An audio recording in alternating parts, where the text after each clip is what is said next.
Yes, it was. There we go. Session is now being recorded. Be nice. Woo. There you go. All right. All right. Are All we right, ready Glenn, to take it go? away. Yep. All right.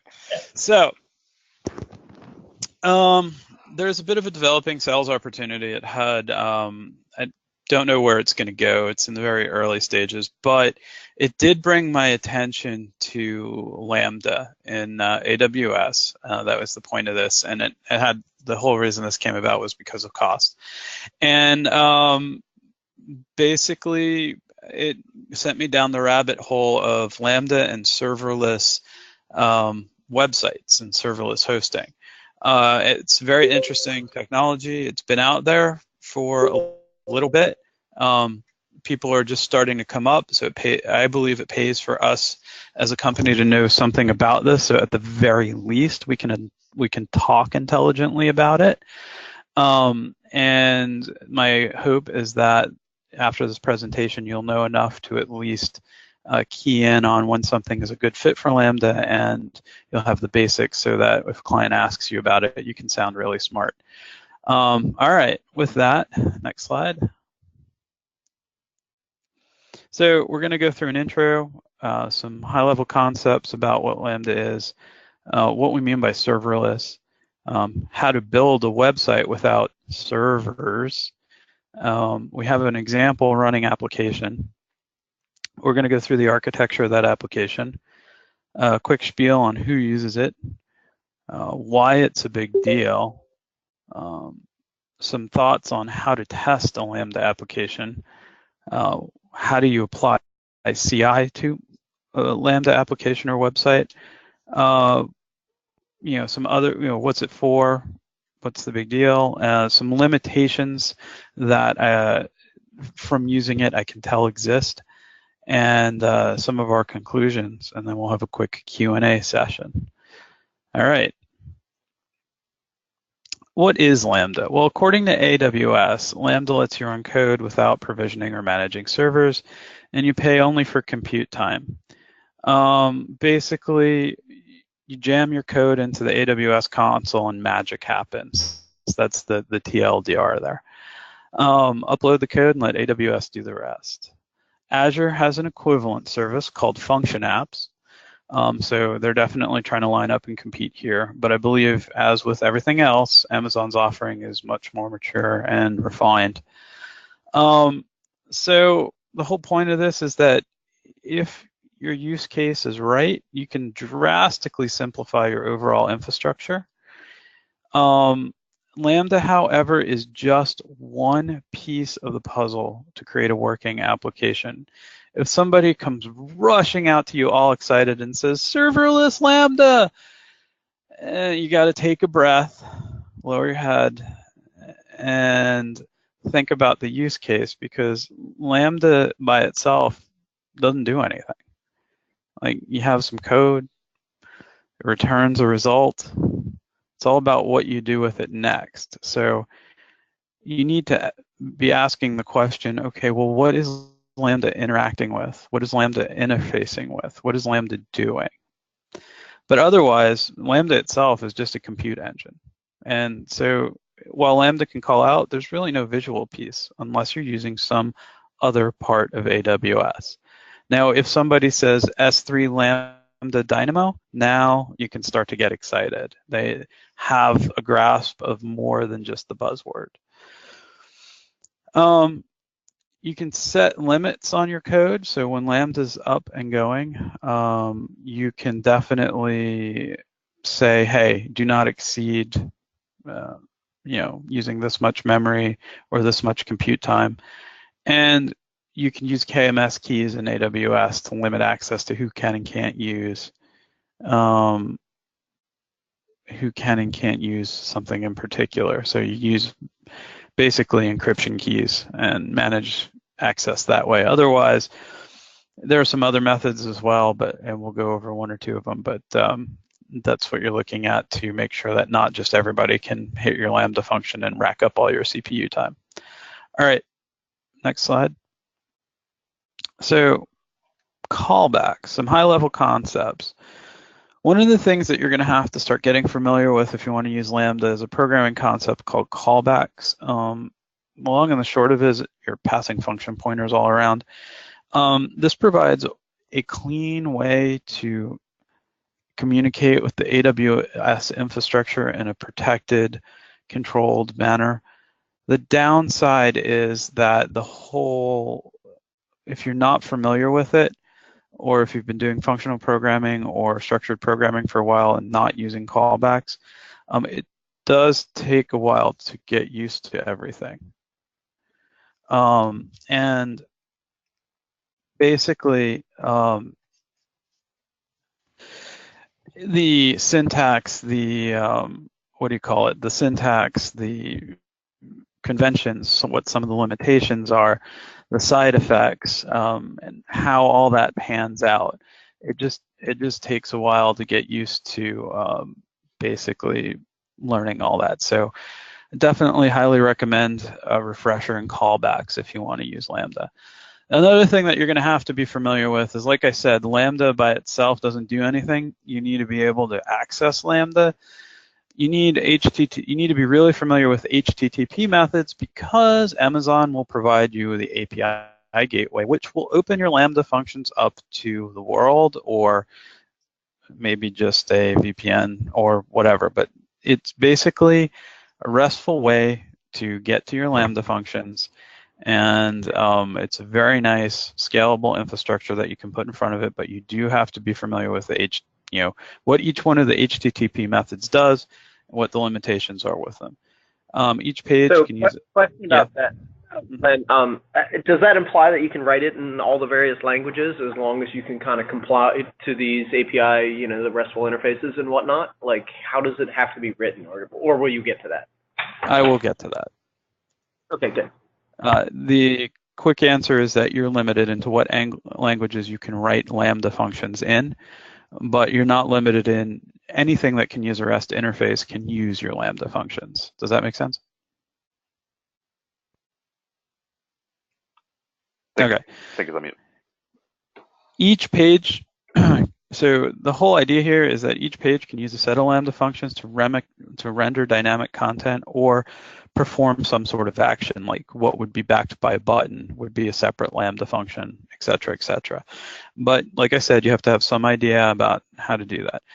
Asynchronous HTML page rendering, this is important because basically what's happening is that when your page loads, all the dynamic pieces, you're phoning home to the AWS infrastructure and say, hey, generate me this content and give me the results. So you have to be familiar with how to use JavaScript and how to do the whole asynchronous rendering. And we have a very simple example of that in our the demo that we're going to give. But other than that, there are some more advanced methods that we don't cover just because I'm not familiar with them. And there we go. And then JSON. There is JSON everywhere. Like everything is JSON. Everything from the databases that you're going to be using to even dealing with, getting information in and out of Lambda functions themselves. And it's kind of the go-to thing because the JSON slurper and parser are just kind of default when it's in there. All right, next. So how is this serverless? So let's get that out there right away. It's technically not. It's just serverless to you. There are servers, you just can't access them or configure them or do anything else. But they will run your code. And the code runs on an app engine that is extremely highly available. So here's where some of the advantages come in.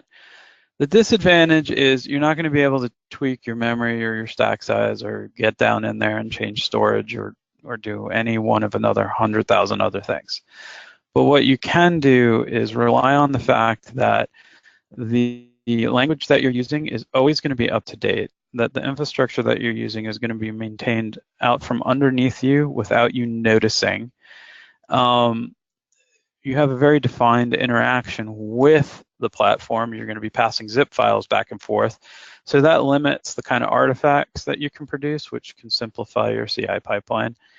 And if you have a understanding of CloudWatch, then all of your logs, all of your error messages can be gathered, aggregated, and analyzed in CloudWatch. So you have that method available to you, but you yourself are never going to be logging on to a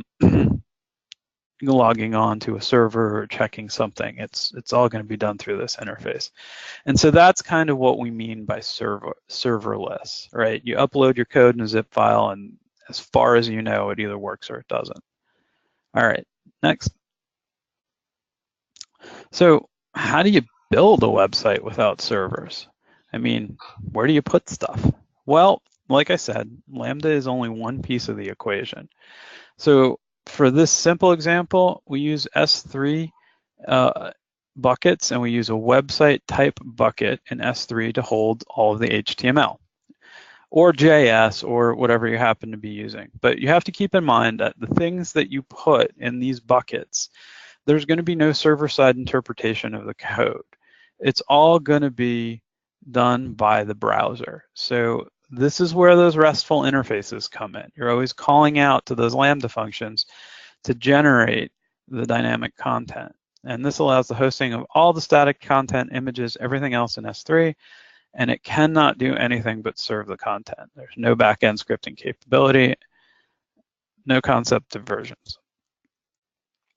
The API gateway is how you expose the Lambda service calls to the web, and you can use the API gateway to basically make endpoints available. And then API that gateway is extremely scalable.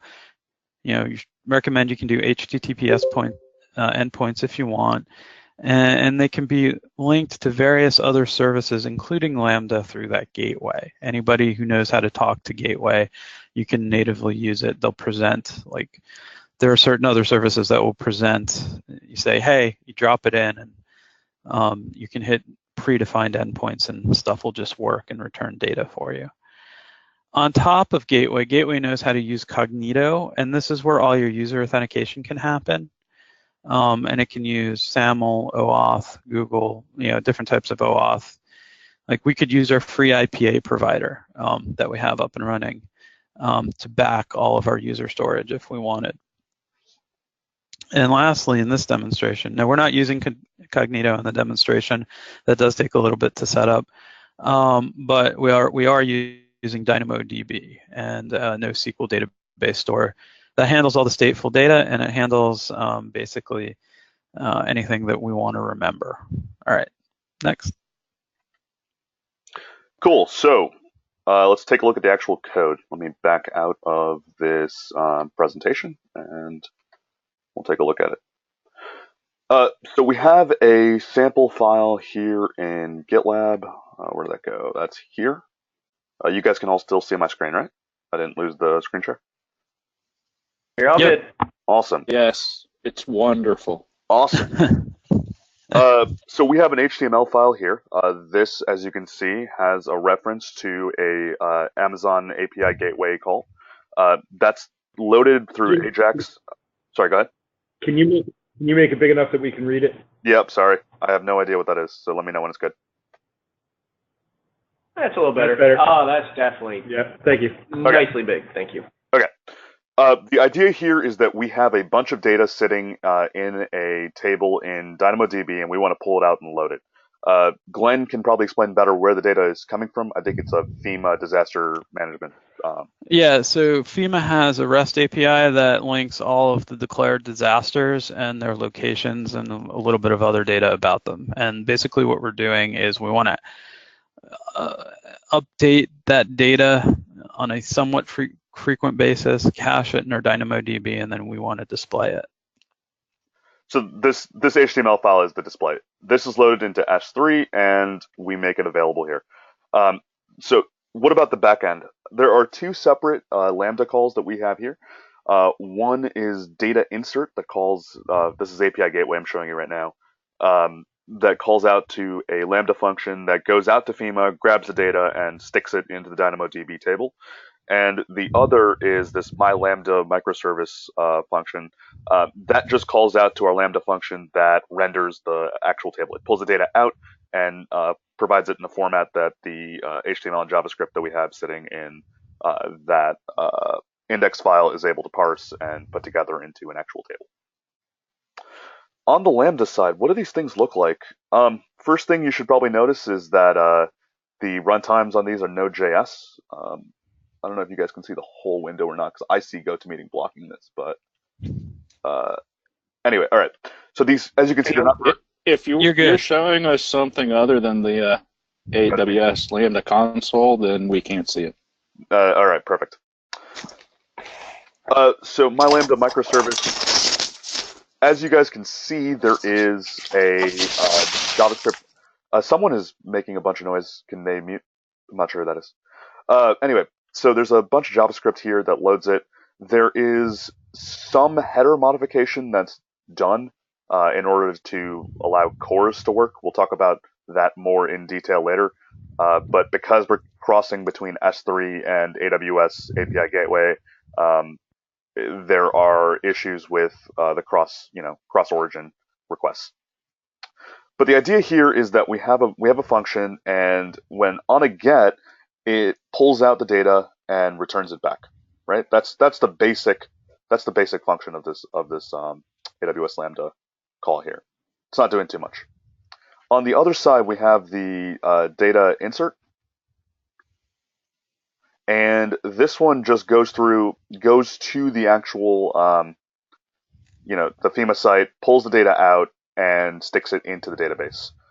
You can see the actual path that it ends up using here. That's the entire Lambda functions and the actual thing. When all put together, it ends up looking like this. Thanks to Max for making it look a lot more pretty than it looked originally. Originally, it was just a straight HTML page with very little formatting that we just kind of dropped in.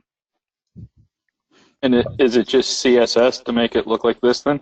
I think it was jQuery. Max will have to answer more questions about it than that. Okay. All right. Back to the presentation. So the basic architecture here is that we have the FEMA REST API that provides the data. We use a Lambda function to pull it out and put it into DynamoDB. And we have a separate Lambda function that works through the API gateway in S3 to provide the actual index file that you guys saw. And the actual Can you put this back in presentation mode so it's easier to see? I'm sorry, I should have done that. Perfect. So a web request comes into S3. It goes to API gateway to actually resolve the call. API gateway resolves it, kicks it out to Lambda to run the actual function that we want to run. And Lambda at that point reads some data from Amazon DynamoDB and provides it back to the user. So a lot of different people use this. This is kind of just a smorgasbord of different people we know happen to use Lambda in some capacity or another.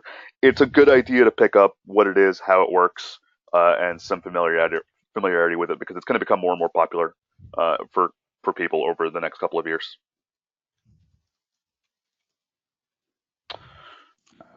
All right, so what's the big deal? Why am I going to go through all this aggravation to set up a website?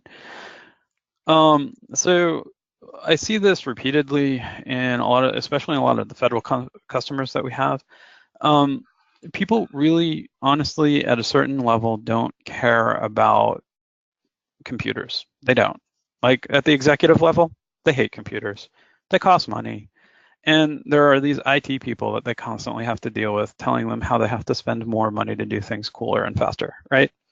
So money is the big deal. And if I were pitching to this to a client, which I am, these are the things that I'm looking at. There's no server maintenance. So that means I've just eliminated part of your ops team. Does that mean I've eliminated all of your ops team? No, somebody has to understand AWS and be able to log into it. However, you don't have to have some dude up at night, 2 a.m., patching servers, messing it up, and then bringing your site down in the morning to interrupt business. There's no running out of disk space. All your monitoring is taken care of by CloudWatch. That means your operations team can be much smaller. So you have less people providing the same amount of service because basically you're buying into Amazon. Well, there's that money thing again. Buying in, how much? Price actually is ridiculously cheap for Lambda as far as I can tell. the first 1 million Lambda hits are free. That means you can make 1 million function calls for $0. And this is the public price. The first 5 million API gateway hits are free. And S3 is 2.3 cents per gigabyte and like 4 millionths of a cent per hit. And this makes your maintenance tail very low, because if your development process is set up right, literally you have one guy managing the AWS console and developers committing code, and that's it. You've eliminated everyone else. The S3 is 0.23 per gigabyte per month. Is that the time frame? Yes. Okay. Yeah, and that all sounds good. But realistically, what we got to keep in mind, I guess, is how does that compare to normal costs? Like, what really is 1 million Lambda hits? What is 5 million API hits? You know, what's typical for some kind of average site? So these are great numbers because they sound super cheap, but what would be useful is to see them in context of, okay, for the same kind of ish website implemented X versus Y, what really is the difference? Because the rest of your points all make total sense. No server maintenance, none of this, none of that, no team, etc.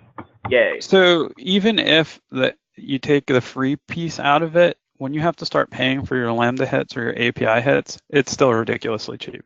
It's like $2 for 1 million hits, or $1 for 1 million hits. Thing. And one hit, but what is 1 million hit? That's my question.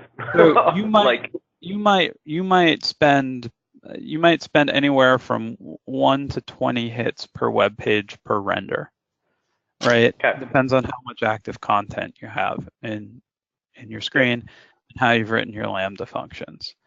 So I mean, that's 50, realistically, if you're servicing about 20,000 to 60,000 hits a month, your Lambda and your API gateway costs are going to be 0. And even if they're not 0, the next 2 tiers is still ridiculously cheap. Like in order for cost to be an issue, you have to be somebody like Amazon. Or be hit by a denial of service attack. Well, the reality is, though, Amazon is making their money somehow. So they're not giving this away for free. So somehow they're still making money on this. Yeah, but you have to remember, Amazon's business model is selling off excess capacity. This is a service that they already use internally, right? And they have figured out a way, to sell the excess, and that's what this is. So you're getting their leavings.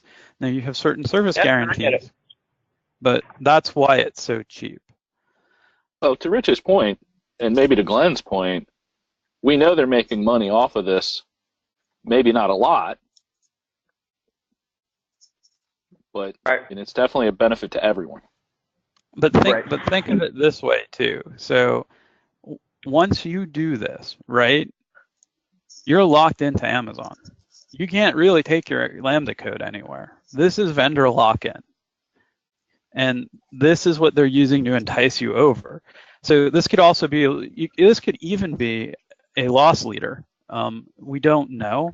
I'm sure I could ask 1 or 2 people who work there, but this could even be a slight loss leader for them. But they're getting you in here with this. And like Lambda itself is not enough. You need those other services that Amazon has to have a complete app. And that's where they're going to make their money. In my opinion, that's how they're going to do it. But anyway, keep going. So how do you test this stuff? Well, you can use traditional means for UI and functional level testing because the thing presents itself as a website, and the API gateway will actually allow you to delineate between like dev, test, production URLs. I mean, you can even see it in the app URL. It has prod in it, and that's intentional. It forces you to name it that way.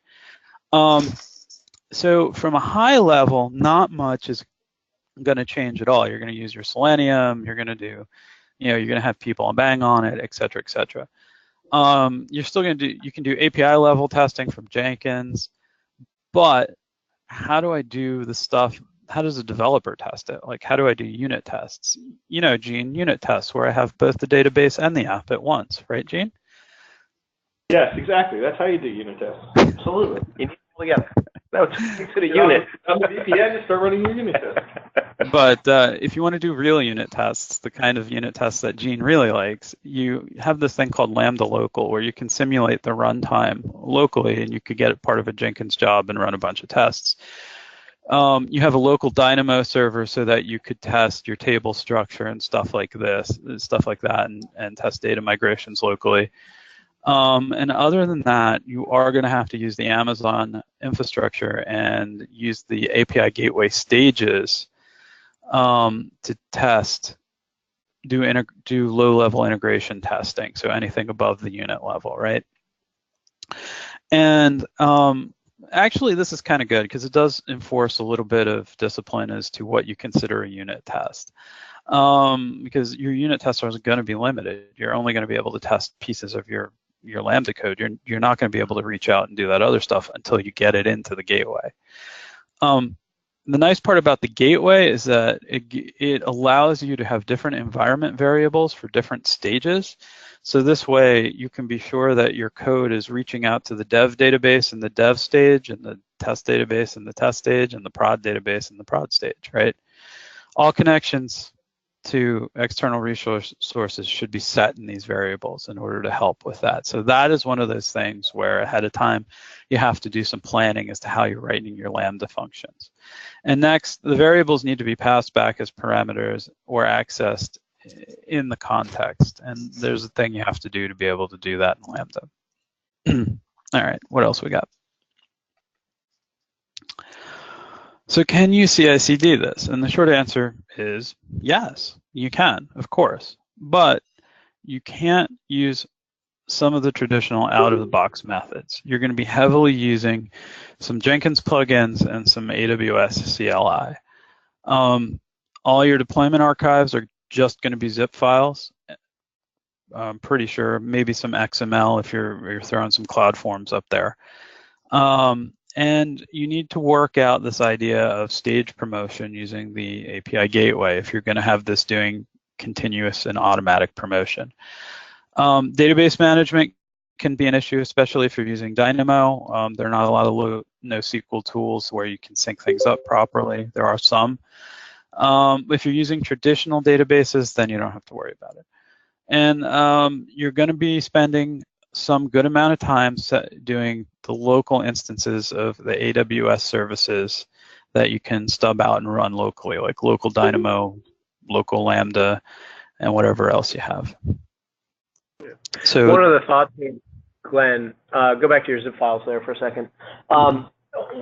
One of the questions I have is, anytime you're deploying zip files, it's usually by exploding the zip file and loading all the things on top of whatever's there, sort of thing. Right. One of the problems we've had using these archives of zip files that I was wondering is leftover of old stuff. So imagine you have 3 modules, A, B, and C, and then for whatever reason, the new version only has 2. It has A and B, but no longer C, sort of thing. Right. One of the interesting deployment challenges I've had is, how do you make sure you get rid of the old, C so it's not in the way? And I guess that'll be interesting in seeing, the mechanisms they actually use for deploying, quote, a zip file sort of thing. So that's easy. I can actually answer that. Each zip file is a Lambda function. That's it. It's one Lambda function. That's it. You have an A. Yeah, so it's just A in the zip file, and then, you clear out whatever's there before and you drop A back in. Yeah. Right. So, what I understand about how it works, you get a fresh, they basically give you a machine and give you a fresh workspace in that machine, right? And your function runs on that. So because of that, you're always working from a clean space. That said, you can't actually see it, so I'm not sure how much of a difference it really makes. Right. Right. So it's the kind of thing where it's either there or it's not. Kind of. Yeah. It's a clean as like you burn it down and start over every time. Right. Exactly.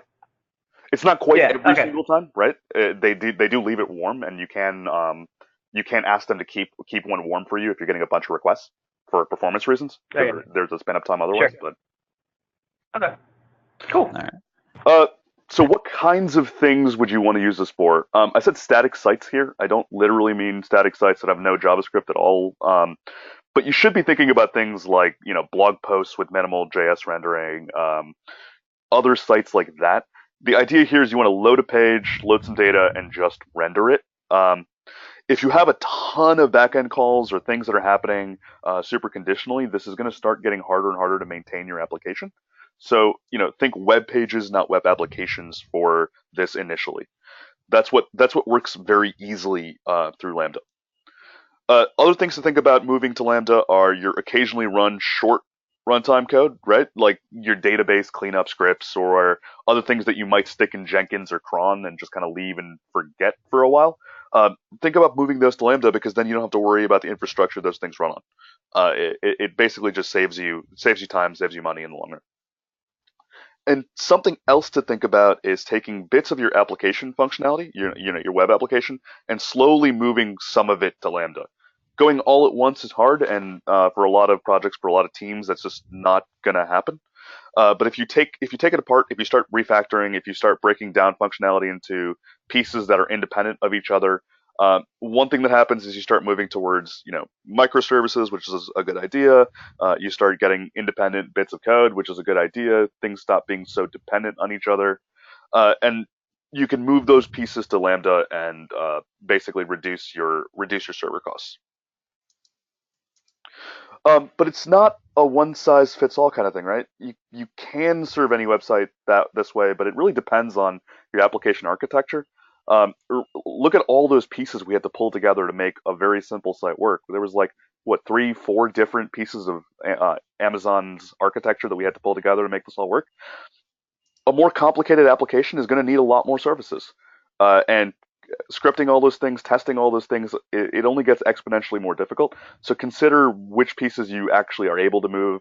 And the more you want to actually dynamically load, the harder it gets because it does eventually get expensive, especially if you get into the millions of requests kind of territory.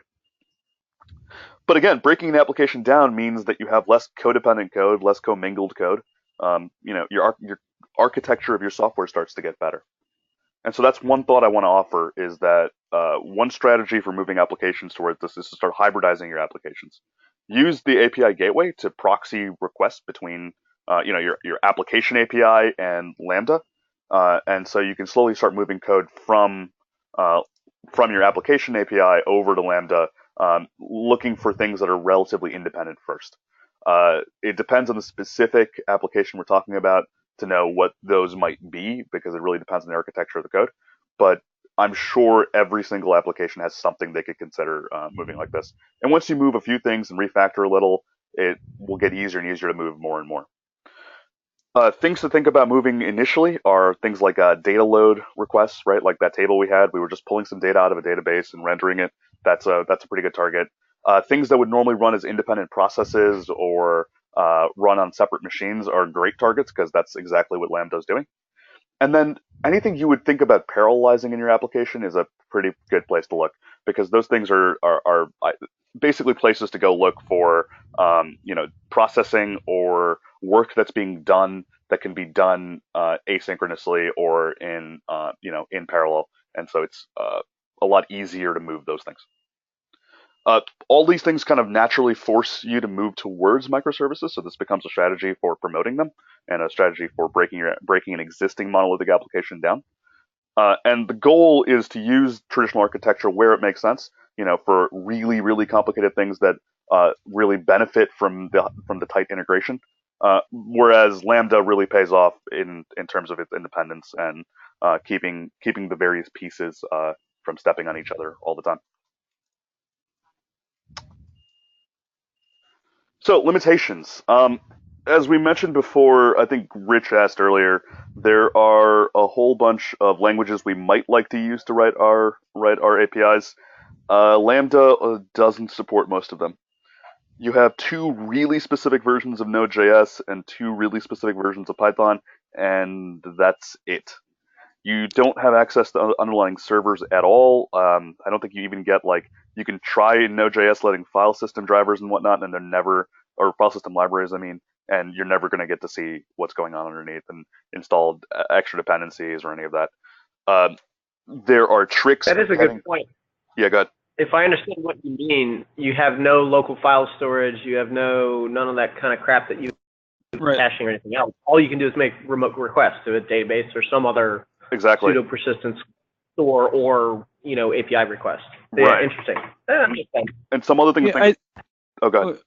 The languages, I think we may have missed one or two, but those are the major ones people are using. Right. Something else to think about is that Node.js especially usually has a lot of dependencies that come along with it for any given application, right? And you have to package those into that zip and load them, otherwise they're not available for the application or the Lambda function to run. Also, log accesses are relatively different, and our debugging was extremely different than I'm used to. You're going to spend a lot more time looking at CloudWatch and trying to get access to what actually happened when the function ran and things like that.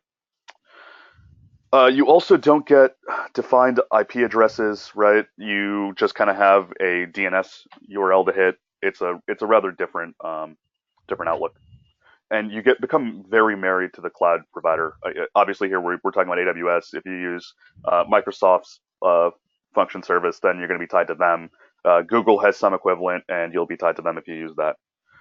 Also, trying to get coverage for tests, all that has to run in AWS. So, you become very, very attached to it and all the various AWS services. So like Glenn mentioned before, this does probably act like a loss leader for them because it does draw people in. And once you start using it, you have to use a lot more of their services.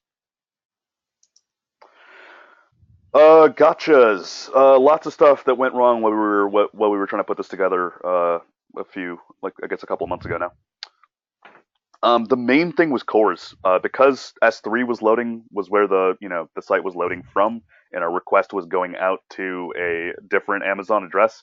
It was a cross-origin request, and getting the headers attached to allow that request was not the easiest thing in the world. It took a lot of trial and error to make that work. You really have to understand what those headers are and why they're there and how to make sure they stay present in order to get that to function. And you really need to know HTTP. There are a lot of different ways to use REST. There's a lot of different ways to use HTTP, and you're basically using the entire protocol, and you just kind of need to know how it works. Callback syntax in JS can be confusing, especially if you're not familiar with it before you get started. It's a bit of a convoluted style, and so it can really easily turn into spaghetti if you're not careful and you don't understand how to organize your callbacks and organize your code. And even more than just the spaghetti, just someone else walking in, sitting down and trying to understand your JavaScript will start to get a lot harder. They call it callback hell for a reason. Also, as you do all this, your entire infrastructure becomes incredibly tied to your AWS account.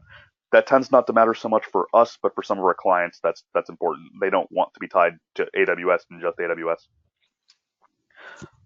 Lastly, CloudWatch. You can set it up to monitor your cost. Do it, because if you don't find out you're being DDoSed, you're out for a lot of money. And so you need to be able to take your Lambda functions down when they're being hit too often, or when your S3 requests are coming in too heavy. And you did say this can be put behind a VPN, right? Yes, this can be put behind a VPN. Yeah. No, it can't. No. Fascinating.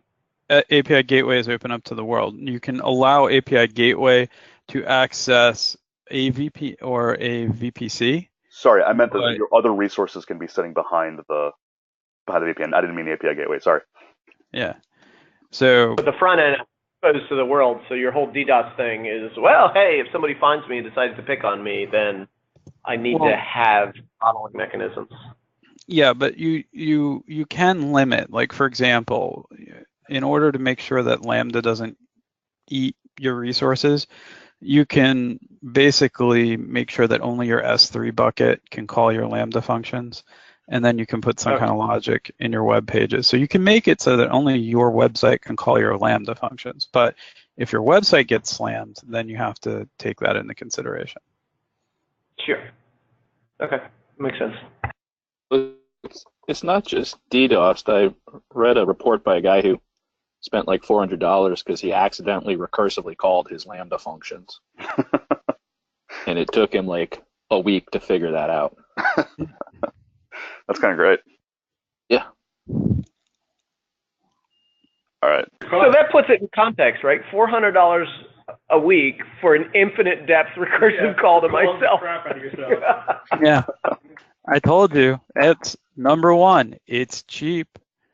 It is very cheap. So if you can use Lambda, cost is definitely one of the arguments that you can throw in there to say, hey, this is a real reason to use it. If you use it properly, it can potentially save you a lot of money, and it will do that on two fronts. The service itself is cheap, and you're going to eliminate the number of people you have to maintain it. All right.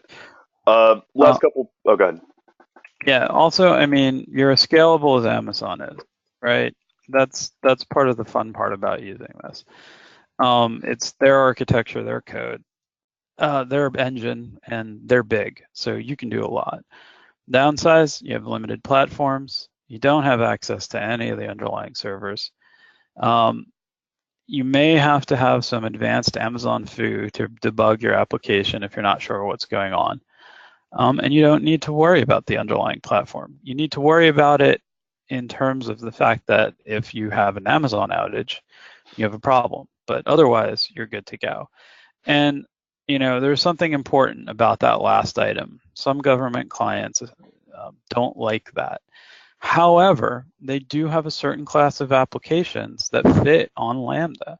And you need to be able to strongly make the case that you have the knowledge. If you see one of those use cases, you have the knowledge to be able to implement that, and it's going to be way cheaper than if they did it the traditional way. All right. Cool. Any questions, guys? That's pretty cool. That was useful. Thanks. Yes, this is a very good intro to The Lambda and what it is. to at least to get us to start thinking about what it could be. And I guess I didn't look at your code because it whizzed by really quickly, but I'm assuming there are some aspects of frameworks that Lambda provides. For example, the logging interface and how to generate a log message or something like that. There must be some specific calls that, spit the log to the right place sort of thing, because you're not going to have console output or anything stupid like that. I'm really curious about the mystical foo that you guys have to use in order to debug stuff when it goes wrong. Because I'm assuming you cannot hook up a debugger to it and step through the code. Yeah, and honestly, that is your differentiator. People are going to claim to have that knowledge. They don't. And they're very easy, well, except if it's somebody who specializes in it. And they're going to be very easy ways to tease that out. Yeah, we were talking here. One of the things that this whole architecture screams little small functions, easy to unit test. Don't need to debug them because it's simple. Right, you debug them locally, not when you put them in Lambda. And as Rich was saying here, it is going to kill you if you don't stick to the rules of engagement with it, of being small and easy and simple. Yep. And stringing pieces together, not writing some huge monolithic app. That produce big data. I will say this, even the stringing together, even if your application is dead simple and well thought through, just the stringing together can go wrong, like we found out putting this together, right? The core headers took so long to debug, it was kind of obnoxious. Yeah, it sounds like a good blog post. Yeah. Nudge hint. Yeah, I mean, hello world with the course set up in Lambda, I think would be very, very useful if it's not out there already, or even if it is, put it on our page anyway and make people search it. Absolutely.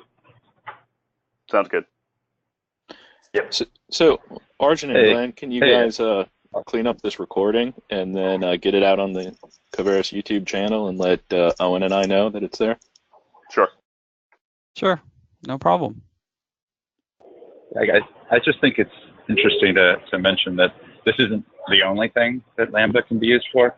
I've been looking into how to help us manage the resources in our own AWS account, and ran into Lambda from a completely different angle, which is just writing Lambda functions that respond to any sort of CloudWatch events and rules, and having the rules trigger Lambda functions that can, for example, automatically tag instances when they're started and things like that. So there are some other applications for Lambda that's not just serverless websites that are slightly simpler things, and other things that you can use Lambda for. So, yeah, I don't have all the details on that, but I'm still researching it. But one of the things, so like one of the things you can do is you can set an alarm, right? And that alarm can trigger a Lambda function. So for example, say you wanted to only allow VMs to have 10 snapshots. When that 11th snapshot is made, that's an event. You can catch that event, send it to the Lambda function, and the Lambda function can delete those snapshots. It can delete the older snapshots automatically. That's super cool. The other thing that I've heard is, a lot of times GitHub or Jenkins or whatever will want some webhooks. So GitHub, for example, when you do a pull request, you're allowed to register webhooks to do status checks kind of thing. That status check is typically a REST request out to something, right? This would be a perfect situation to write your little Lambda function that computes some stuff, does some little webby thing, and then returns the equivalent of true false as to whether the status check passes.